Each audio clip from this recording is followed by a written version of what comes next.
మకరం వారికి గనక చూసుకున్నట్లయితే మీకు తృతీయ వ్యయాధిపతి అయినటువంటి గురువు సప్తమ స్థానంలో ఉంటూ ఆ గురువు దగ్గరికి రవి వస్తున్నాడు.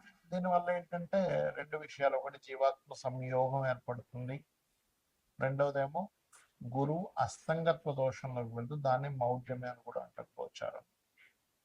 మరి దీనివల్ల మీకు కలిగే ఫలితాలు ఏమిటి? మీ జన్మజాతకంలో కనుక ఏదైనా గ్రహం, మీరు మకర లగ్నంలో పుట్టారు, ఏదైనా గ్రహం అస్తంగత్వ దోషం అంటే రవికి 8 డిగ్రీల లోపల ఉంది, 8 నుంచి లోపల ఉందంటే అది అస్తంగత్వ దోషం కింద చెప్తారు. ఉన్నట్లయితే మీకు కలిగే ఫలితాలు ఏమిటి, ఏ దేవత ఆరాధన చేయాలి, ఎటువంటి విషయాల పట్ల మీరు జాగ్రత్తగా ఉండాలి అనేటువంటి అంశాలు చెప్తుంది నేనైనప్పటికీ చెప్పిస్తుంది సాక్షాత్ లలిత అమ్మవారిగా భావిస్తూ ఆ లలితాంబిక అమ్మవారి యొక్క అనుగ్రహం మీకు పరిపూర్ణంగా కలగాలని మనస్ఫూర్తిగా కోరుకుంటూ, ఇక్కడ మీరు గమనించినట్లయితే ఎప్పుడైతే ఈ గ్రహాలు అంటే ఈ తృతీయ వ్యయాధిపతి అయినటువంటి గురువు గనక కంబస్లో ఉన్నప్పుడు ఏదైనా ఒక పార్ట్నర్షిప్స్ విషయంలో కానీ, లేకపోతే అగ్రిమెంట్స్ విషయంలో కానీ, డీల్స్ సెట్ చేసుకునే విషయంలో కానీ, ఒక అగ్రిమెంట్ రాసుకుని ఇన్వెస్ట్మెంట్ చేసే అంశంలో కానీ చాలా జాగ్రత్తగా ఉండాలి. కాకపోతే శని మీకు 3వ స్థానంలో ఉన్నందుకు చాలా మంచిది అది. అంటే కొన్ని విషయాలు ధైర్యంగా డేరింగ్గా అడగడానికి కానీ, కొంచెం ధైర్యం చేసి కొన్ని విషయాలను మీరు క్లారిటీ తెచ్చుకోవడానికి కానీ తోడ్పడుతుంటాడు అక్కడ శని. కాకపోతే ఎంతైనా కానీ 3వ అధిపతి కదా, అగ్రిమెంట్స్ కారకుడు. సప్తమం అంటే పార్ట్నర్షిప్ రిలేటెడ్. ఎలాగో ఈ సప్తమ స్థానం అంటే మనకు వివాహము, జీవిత భాగస్వామి కూడా వస్తుంది. మౌఢ్యమి సమయంలో ఎవరు మాట్లాడుకోరు, మాట్లాడుకున్నట్లయితే మరింత ఎక్కువ ఇబ్బంది వస్తుంది. అంటే ఐ మీన్ వివాహం సంబంధించిన విషయాలు, జనరల్గా మాట్లాడుకునే విషయాలు కాదు. సో వివాహం సంబంధించిన డీల్స్ ఏమి మాట్లాడుకోరు, కాకపోతే జస్ట్ సంబంధాలు చూస్తూ ఉంటారు, చూడడానికి తప్పే ఉండదు. అయితే ఇక్కడ ఈ పార్ట్నర్షిప్తో కలిసి ఏదైనా ఇన్వెస్ట్మెంట్ చేసే విషయంలో, విదేశాలకు వెళ్ళే విషయంలో, ఎందుకంటే 12వ స్థానం అనేది విదేశీ యోగాన్ని కూడా సూచిస్తూ ఉంటుంది. కాబట్టి విదేశాలకు వెళ్ళేటువంటి అంశంలో, ఇటువంటి విషయాల్లో, అక్కడికి వెళ్ళి ఏదైనా ఇన్వెస్ట్మెంట్ చేసే విషయంలో, ఎవరో పార్ట్నర్గా వచ్చారు వాళ్ళకి డబ్బులు ఇస్తే వాళ్ళే చూసుకుంటారు, ఒక్కోసారి స్లీపింగ్ పార్ట్నర్స్గా ఉంటూ ఉంటారు. అటువంటి విషయాల్లో చాలా జాగ్రత్తగా ఉండాలి. ఇక మీరు నిత్యము లక్ష్మీ గణపతి యొక్క ఆరాధన చేయండి. నవగ్రహాల్లో శుక్రకేతు రవి శని గ్రహాల దగ్గర దీపారాధన చేయండి, అన్ని విధాలు బాగుంటుంది. ఇక్కడ ఈ గోచారంలో రవి 8 డిగ్రీస్ లోపల కనుక ఏదైనా గ్రహంలోకి వస్తే ఆ గ్రహాన్ని హస్తగర్భం చేసుకుంటాడు. ఎక్సెప్ట్ రాహు, కేతువు ఆర్ బుధుడు కూడా కొంతవరకు ఎగ్జంప్షన్స్ ఉంటాయి. ఎందుకంటే బుద్ధికారకుడు బుధుడు ఎందుకు కనెక్ట్ అవ్వడం, అంత అస్తంగత్వ దోషంలోకి వెళ్ళిపోలేడు రవితో.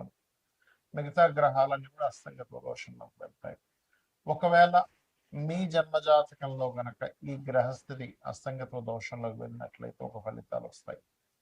గోచారంలో సహజంగా ఇప్పుడు దీన్ని మౌఢ్యమి అని కూడా అంటూ ఉంటారు. మౌఢ్యమి సమయంలో ఏంటంటే గృహ ప్రవేశాలు, గృహ నిర్మాణాలు, వివాహాలు, లేకపోతే ఏదైనా కొత్తగా ఏదైనా పని, ఒక ఆఫీస్ పెడుతున్నాము, ఇటువంటివి చెయ్యరు సర్వసాధారణంగా. ఇంకా రెగ్యులర్గా పాటించేటువంటి, ఇప్పుడు రెగ్యులర్గా జాబ్ మారాలి, దానికి మౌఢ్యమితో సంబంధం లేదు, గుర్తుపెట్టుకోండి. కాబట్టి ఆల్రెడీ కన్స్ట్రక్షన్ నడుస్తున్నప్పుడు మీరు మధ్యలో మౌఢ్యమే నడుస్తుంది కదా అని ఆపాల్సిన పని లేదు. సో ఇవి ప్రధానంగా గుర్తుపెట్టుకోండి. అయితే ఈ మౌఢ్యమే యొక్క ప్రభావం తగ్గడానికి అందరూ కూడా సూర్య నమస్కారాలు చేసుకోవడం మంచిది. అయితే ఇక్కడ మీ పర్సనల్ చార్ట్లో కనుక మిగతా గ్రహాలు ఏవైనా మౌఢ్యమి దోషంలో ఉంటే ఏమిటి? సర్వసాధారణంగా మౌఢ్యమి దోషంలో మొట్టమొదటిగా మనం చూసుకుంటే చంద్రుడు అమావాస్య సమయంలో రవికి దగ్గరగా ఉంటాడు. అమావాస్యకి దగ్గరలో పుట్టినటువంటి వారు ఎవరైనా సరే స్వయం పాకం మీరు ప్రతి అమావాస్యకి పెద్దల కోసం, పితృదేవతల కోసం ఎంత స్వయం పాకం ఇస్తుంటే మీ లైఫ్ అంత బ్రైట్గా తయారవుతుంది. మానసిక రుగ్మతలు కూడా తగ్గుతాయి. ఎందుకంటే చంద్రమా మనసో జాత అంటారు కాబట్టి చంద్రుడికి సంబంధించినటువంటి ఆ బలం అనేటువంటిది పెరగడం జరుగుతుంది. ఇక రెండవది, కొన్నిసార్లు కుజుడు చాలా క్లోజ్ కంజంక్షన్లో ఉంటాడు. అయితే కుజుడు రవి కలిసి ఉన్నప్పుడు ఏంటంటే సర్వసాధారణంగా కొంచెం హైపర్గా ఉండడం, మనుషులు ఇట్లాంటివి జరుగుతూ ఉంటాయి. కాకపోతే ఈ కుజుడు ఎవరికైనా రవికి చాలా దగ్గర డిగ్రీల్లో 8 డిగ్రీల లోపల కనుక ఉన్నట్లయితే మీరు ఏదైనా పొలాలు కానీ స్థలాలు కానీ ఏదైనా మిషనరీస్ కానీ కొనుగోలు చేసేటప్పుడు కొంచెం ఆ రవి మహాదశలు కానీ కుజుడు మహాదశలు కానీ రవి కుజ అంతర్దశలు కానీ జరిగేటప్పుడు ఎట్టి పరిస్థితుల్లో తీసుకోకూడదు. అందులో ప్రత్యేకంగా మీకు ఇది 4వ భావ సంబంధం వస్తే మరింత జాగ్రత్తగా ఉండాలి. ఎందుకంటే 4వ భావంలో ఏదైనా గ్రహం కంబస్ట్ అయినా కూడా ఆ పర్టికులర్ మహాదశలు అంతర్దశలు వచ్చేటప్పుడు ప్రాపర్టీస్ తీసుకోవడము. అయితే ఇక్కడ గ్రహం బట్టి కూడా ఉంటుంది. ఇప్పుడు చతుర్థ స్థానంలో బుధుడు కంబస్ట్ అయ్యాడు అంటే బుధుడు పెద్దగా కావడం చెప్పాను. శుక్రుడు అయ్యాడు ఉదాహరణకి. అప్పుడు గృహ నిర్మాణం చేస్తున్నాం, లేదా ఫ్యాషన్ రిలేటెడ్ సంబంధించింది ఏదైనా మీరు కోర్స్ చేస్తున్నారు, అది అప్పుడు ఇబ్బంది అనమాట. ఆ రకంగా ఒక్కొక్క గ్రహం కనుక చూసుకున్నట్లయితే బుధుడైతే ఎలాగో అవ్వడం చెప్పుకున్నాము. గురువు కనుక కంబస్ట్ అయ్యాడు ఎవరికైనా, అప్పుడు అది పర్టికులర్గా పంచమ స్థానంలో కంబస్ట్ అయ్యాడు. ఆ టైంలో మీరు ఐవీఐలు ఐయుఐలు ఐవీఎఫ్లు ఇలాంటివి చేయించుకుంటున్నారు. సంతానం కలగకపోతే చేయించుకుని ఉంటారు చాలామంది. సో అలాంటివి మీకు మహాదశ అంతర్దశ అంటే రవి అంతర్దశ లేదా రవి మహాదశ గురు అంతర్దశ గురు మహాదశలు నడిచేటప్పుడు ఏమవుతుందంటే సంతానం విషయంలో మీరు వెచ్చించినటువంటి మనీ కానివ్వండి, పడినటువంటి శ్రమ కానివ్వండి, పాపం అక్కడ ఫ్రూట్ఫుల్ అవ్వకుండా ఉంటుంది. సో గురువు కనుక ఇలా అయినప్పుడు మంత్ర సాధన చేసేవాళ్ళు, ఇంకొంతమంది పాపం గురువు కంబస్ట్లో ఉన్నప్పుడు తెలియక ఆ పర్టికులర్ టైంలో ఉపనయనాది సంస్కారాలు కూడా చేస్తూ ఉంటారు. పర్టికులర్గా ఈ యొక్క గురువు మౌఢ్యంలో ఉన్నప్పుడు ఉపనయనాది సంస్కారాలు కూడా చెయ్యరు. ఎందుకంటే గురువు యొక్క దృష్టి భూమి మీద రవి యొక్క అస్తంగత్వ దోషం మౌఢ్యమి దోషం వల్ల పడట్లేదు. ఆ కిరణాలు పడనప్పుడు అది వేస్ట్ అవుతుంది. అదే రకంగా ఇప్పుడు ఈ గురువు అస్తంగత్వంలోకి లేదా మౌఢ్యం దోషంలోకి వెళ్ళినందుకు మరలా ఒకసారి మనం ఆల్రెడీ గతంలో చాలాసార్లు చెప్పాము, ఒక 50 సార్లైనా బంగారం అప్ అండ్ డౌన్స్ అవుతూనే ఉంటుందని చెప్పాము. కాబట్టి ఏంటంటే ఈ యొక్క గోల్డ్కి సంబంధించింది ఏదైతే ఉందో ఇది కొంచెం స్ట్రక్ అవ్వడం కానీ కొంచెం అప్ అండ్ డౌన్స్ అవడం ఎక్కువ తీవ్రత చెందుతూ ఉంటుంది ఇక్కడ. ఇక బాగా తగ్గడం లేదా బాగా పెరగడం లాంటివి కూడా జరుగుతాయి ఈ అస్తంగత్వ దోషం వల్ల. ఇక అదేవిధంగా శుక్రుడు ఎవరి జన్మ జాతక చక్రంలో అయినా శుక్రగ్రహం కనుక పర్టికులర్గా సప్తమ స్థానంలో కనుక అస్తంగత్వం అయింది లేదా 12వ స్థానంలో కంబస్ట్ అయింది, గ్రహం కంబస్షన్ అంటారు దాని ఇంగ్లీష్లో, తెలుగులో అయితే అస్తంగత్వ దోషము అంటారు.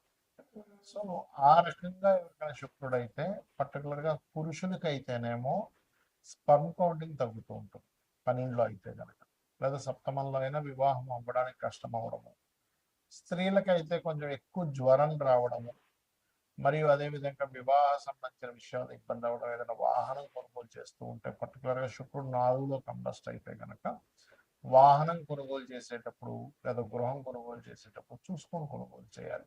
వీలైనంత మట్టుకు వాళ్ళ పేరు మీద వాహనాలు గృహాలు లేకపోవడం మంచిది.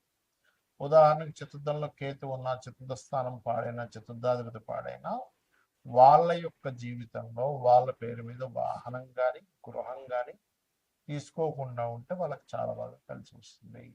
అంటే వాళ్ళ జీవిత భాగస్వామి పేరు మీద వాళ్ళ పిల్లల పేర్ల మీద తీసుకోవాలి. అదేవిధంగా శని కనుక బాగా క్లోజ్ కంజంక్షన్స్లో కనుక వెళ్ళిపోయి ఇంకొక పాపగ్రహం కూడా యాడ్ అయితే తల్లిదండ్రులు అంటే తండ్రికి కొడుక్కి వచ్చేటువంటి ఇవి ఇబ్బందులు ఎక్కువ ఎదురవుతూ ఉంటాయి, గుర్తుపెట్టుకోండి. అదొకటి. అదేవిధంగా ఇప్పుడు రాహుకేతువులకైతే అస్తంగత్వ దోషం ఉండదని చెప్పుకున్నాం. కాకపోతే రాహుకేతువుల దగ్గరికి ఎప్పుడైనా రవి ముఖ్యంగా రాహు దగ్గరికి వెళ్ళినా లేదా చంద్రుడు రాహు దగ్గరికి వెళ్ళినా రవి చంద్రులు ఇద్దరు పాడవుతుంటారు. కాబట్టి అప్పుడు ఏం చేయాలి, రాహుకి రెమెడీ చేసుకుంటున్నారు. రాహుగ్రహానికంటే దుర్గాదేవి ఆరాధన చేసుకోవడము, మినుములు దానంగా ఇవ్వడము, గారెలు నైవేద్యంగా పెట్టడము, బెల్లపు ఉండలు ఒక 4 ఉండలు గోవుకు తినిపించడం ఇవి చేస్తూ ఉండాలి. అప్పుడు ఖచ్చితంగా వారికి ఆ దోష పరిహారం అనేటువంటి జరుగుతుంది. రావి చెట్టు చుట్టూ ప్రదక్షిణాలు చేస్తూ వాటి మీద సర్ప ప్రతిష్ఠ చేసిన, అంటే సర్పాలు అక్కడ ఉంటాయి ప్రతిష్ఠ చేసిన వాటి మీద పసుపు కుంకుమ గంధం కలిపి నీటిని వేయండి. అన్ని విధాలా మీకు బాగుంటుంది. శ్రీమాత్రేయ నమః.